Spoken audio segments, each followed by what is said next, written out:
Assalamualaikum warahmatullahi wabarakatuh. Perkenalkan, nama saya Ilham Amri. Eh, Kelas perkembangan belajar gerak hari Selasa jam 7. Di sini saya akan membahas tentang poin perkembangan dan belajar gerak. Di sini.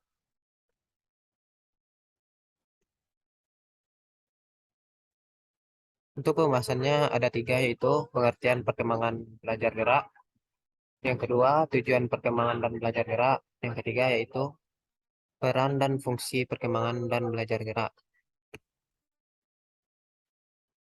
Lanjut, slide berikutnya.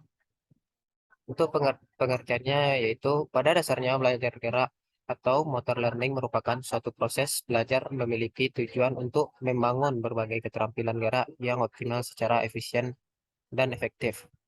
Seiring dengan itu, Summit tahun 1989-34 menegaskan bahwa belajar gerak merupakan suatu rangkaian asosiasi latihan atau pengalaman yang dapat mengubah kemampuan gerak ke arah kinerja keterampilan gerak tertentu. Di sisi lain, pengaruh dari belajar gerak tampak dari perbedaan yang nyata dari tingkat keterampilan gerak seseorang anak yang mendapatkan perlakuan pembelajaran gerak intensif dengan yang tidak. Ada kelompok anak yang mendapatkan belajar gerak intensif menunjukkan kurva kenaikan progresif dan permanen. Sementara itu, dalam pemerolehan keterampilan gerak dipengaruhi oleh beberapa faktor. Yang pertama yaitu faktor individu subjek, didik, yang kedua faktor proses belajar, dan yang ketiga faktor situasi belajar.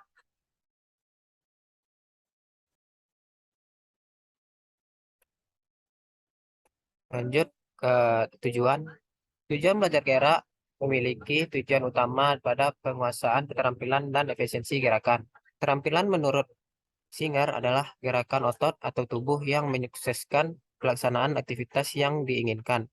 Sedangkan menurut Rusli Lutan, keterampilan adalah kompetensi yang diperkirakan oleh seorang dalam menjalankan tugas tertentu. Demikian juga dapat perhatikan bahwa keterampilan adalah setiap aktivitas yang diarahkan pada tujuan khusus. Lanjut, peranan dan fungsi belajar gerak. Adapun fungsi gerak manusia yaitu yang pertama yaitu manusia dapat berpindah dari satu tempat ke tempat yang lainnya. Yang kedua, manusia dapat berinteraksi.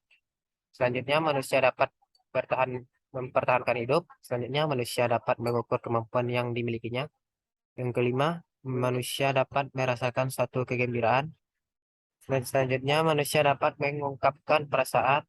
Selanjutnya, manusia dapat berkomunikasi. Selanjutnya, manusia dapat menemukan identitas dirinya. Dan yang terakhir, mendapatkan kepuasan. Adapun adapun fungsi dari belajar gerak yaitu pertama, manfaatnya secara fisik. Kedua, memperbaiki postur tubuh, kesehatan, dan kesegaran jasmani. Dan selanjutnya, melalui aktivitas gerak memperbaiki pertumbuhan otak sehingga diharapkan peningkatan kemampuan berpikir, meliputi keadaan persepsi, pemecah masalah, kreativitas strategi, perbendaharaan kata, rangsangan untuk berpikir, dan kesadaran gerak.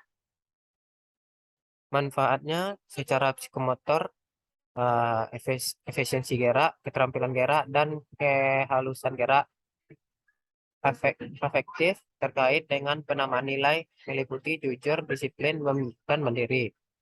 Sosial, interaksi sosial meliputi komunikasi dan kontak sosial.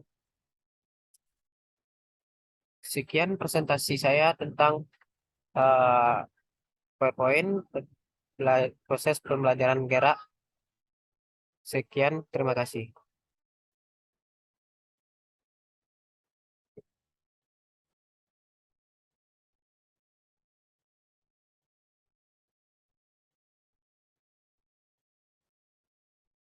Mau